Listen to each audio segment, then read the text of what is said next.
we're gonna see the key light up. And the car turns on. We're gonna go ahead and disconnect our negative terminal.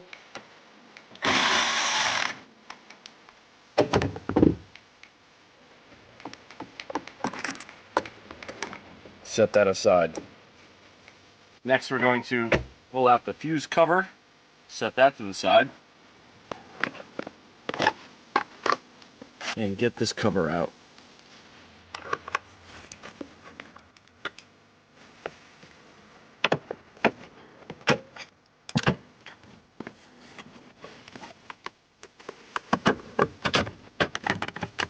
Set that to the side. Next, we're going to tack these 3 Phillips head screws.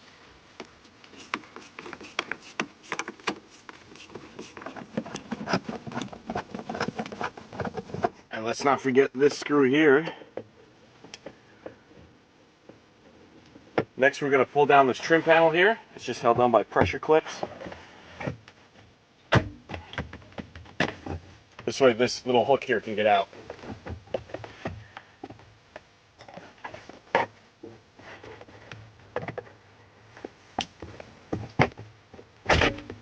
Alright. We can go ahead and unplug the fuel door and the OBD connector.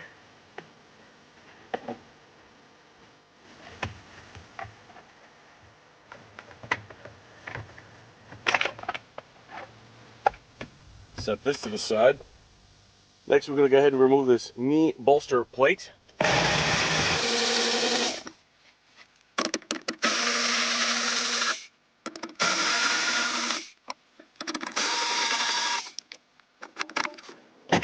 And it's hooked on by this little hook right there. Next, we're going to go underneath here, find that hole, and inside of there is going to be a Phillips screw.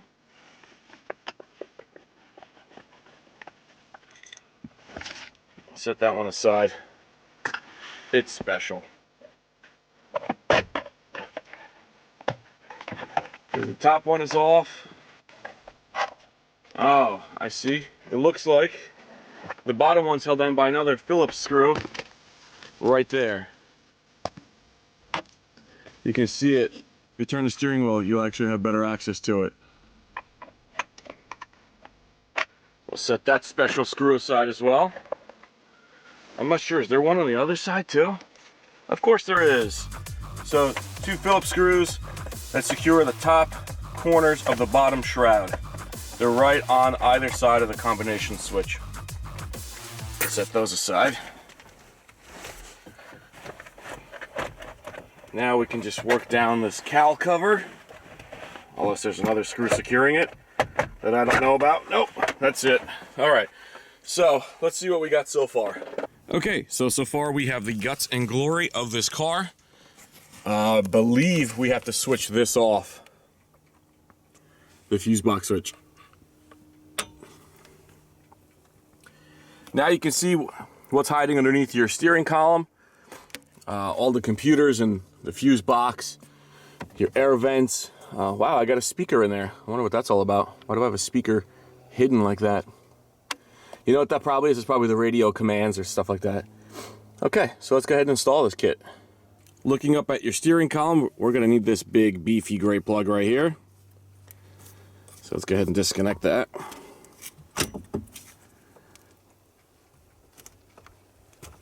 All right, that's gonna be one connector for the starter. And the other one we're looking for is a 14-pin connector. I believe pin number 14 should be the gray horn one. I think this is it. Looks like there's the gray one in question. Now, taking a peek at the brake pedal itself, the brake pedal itself has a switch. That's what activates your brake lights. If we follow the brake pedal all the way up, we will come to this right here. And that is the switch we need. That is the brake switch. So I'm going to start up top. I'm going to go ahead and grab this really thick plug here, and we're going to plug it in line with this gray beefy switch here, like so. And you might have to make some room for it because, you know, the plug is here, but the wire is all the way up here. So we might have to snip some electrical tape and reroute a few things. So I'm just gonna snip this electrical tape here, and we'll add some later. And basically all the electrical tape is doing right now is just holding this on. And we're gonna go ahead and plug that in line with the ignition. I'm gonna snip some more tape down here.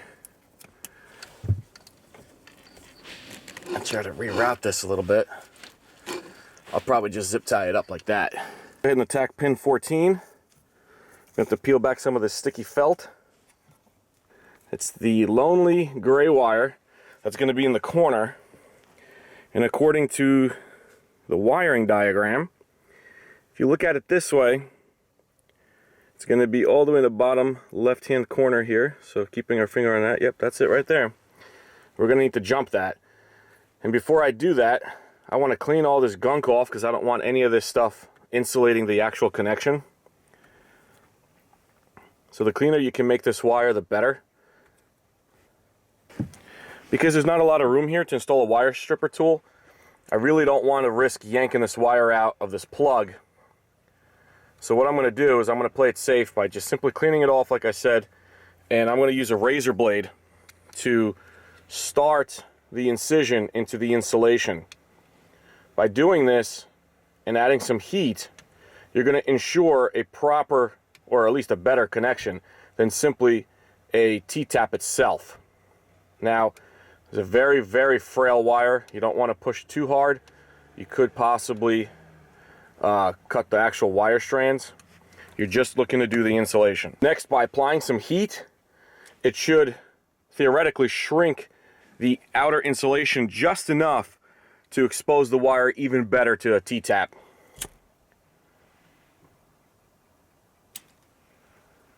Just like that. See how much more brass now of the wire is actually visible? There's a lot more of the actual wire shown. So now when we do go ahead and make that connection, we know for sure there is no insulation or any of that sticky stuff impeding the connection. Next step we're going to do is use the provided T-tap. This looks like actually like a really nice T-tap compared to some of the crap I've seen out of the market. We're going to take our T-tap with those little teeth right there. We're going to jump onto this wire. Try to make sure we have enough insulation pulled back.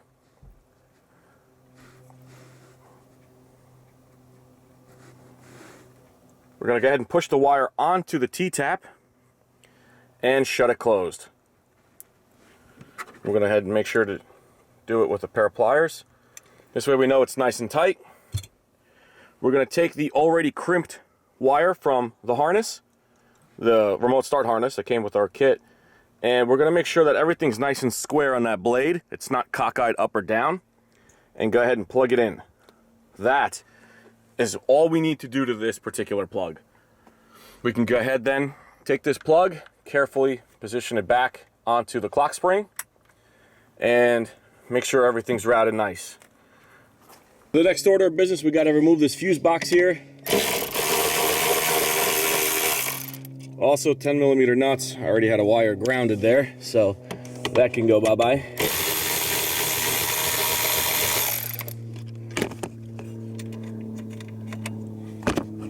And this top one right there.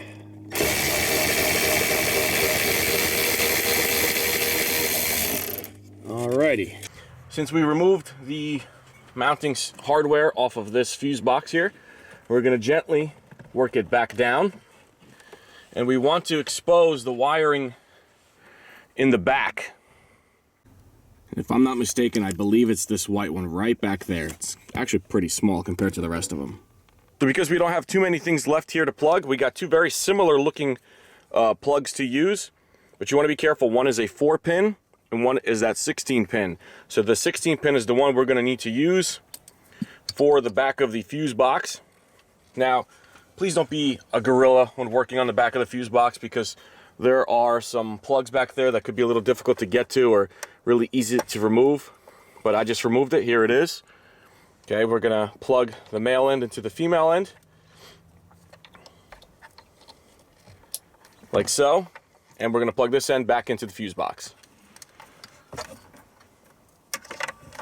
Now if it doesn't go in smoothly, again, don't be an animal about it. It just might be upside down. You might have to just turn the orientation of the plug upside down. Like that. That's all it took. Just 2 clicks and it's done. Now we just want to make sure that nothing is disconnected back here on the main fuse box. Just going to go back and, push all the connectors along. Route the remote start harness towards the area of the brake pedal. So before we fully install the fuse box, we're going to actually take our ground wire. We're going to mount it right onto the base of the stud here for the fuse box. Just gently route it to the rear of it. Again, don't be an animal about wires. Things are pretty gentle nowadays and thin and small. So you can do it to the top one, which is a nice spot. You could do it to this one, which is also a decent spot. I don't really care which one you do. They're both ground. As long as you're grounding it to metal, you're okay. I might actually just leave it to the top one. It's a really nice spot. So that's what I'm gonna do. Just balance the ring terminal with one hand and push the fuse box on with the other. Start it by hand. The nut here. Always start nuts off by hand. Wow, that sounded pretty gay. Moving right along. We're going to start off these fasteners by hand. Make sure nothing's cross-threaded. And secure them just snug. You don't want to crack the base of this thing. Like that. Okay, so now it's grounded. We have our OBD plug. We have our fuel door plug still waiting to be installed. This right here is the harness for the actual main brain. And the only plug left is the brake switch. So let's go ahead and do that. All right, so we have this little precarious scenario here of a brake switch. It's tucked in pretty tight. I'm having a hard time holding the camera, so if it shakes or something, I'm really sorry, guys. But I'm gonna try to do my best here. Again, I'm working with one hand, so I'm just pulling. Oh, sweet. Thank God. All right. Now we're just going to route the switch from the harness of the remote start over yonder. Wow, my hands are actually crisscrossed at this point. And you want to make sure you're not going to wrap around this here shaft. Where's my hand? This here shaft. That's actually your steering column. So make sure everything's steer clear of that and steer clear of the action of the pedals. So I'm simply routing the wires. Again, I'm making sure I'm steering clear of all moving parts. From the brake pedal to the steering shaft to the throttle, everything. I want to really avoid any moving parts. Super important. And like everything else, I'm connecting the male to the female and the female to the male. It's pretty straightforward. This is easily the easiest remote start possible. I mean, it can't get any easier than this, guys. So if this is too hard for you, then you certainly can't do anything else. I hate to break it to you. So the last thing we have to do, basically, before we start tidying up, is these 2 plugs here. They go into the main brain right there. Obviously, the 16-pin going onto the 16-pin connector. Just push it in until you hear a little click. And the same goes for the thicker 4-pin connector. And now we can just begin to tuck this away somewhere where there's some space for it and it's not in the way of any moving parts. So this looks like a decent spot, but you also want to check to make sure the steering wheel has enough space to move and it's not going to cut into anything. I don't typically move my steering wheel, but just in case, you never know.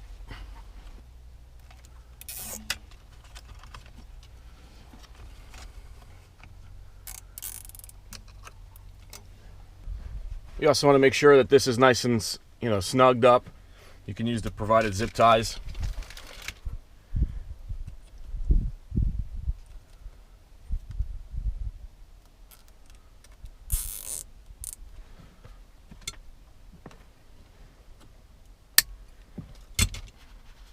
So now we can begin to snug everything up. We got everything plugged in.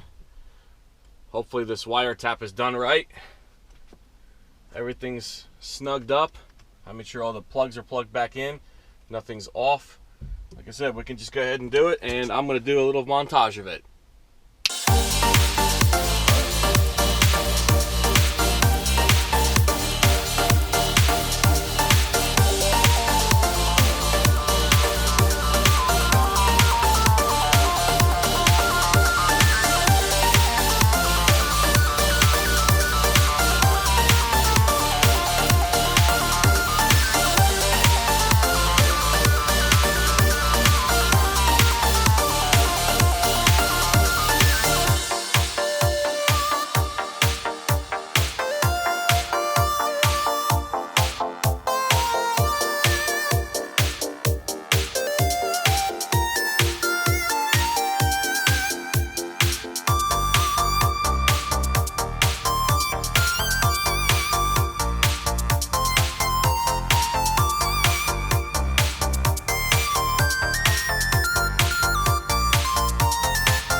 We're gonna go ahead and push it one time. Leftmost LED ignites, push and hold. And we're gonna see the key light up. And the car turns on.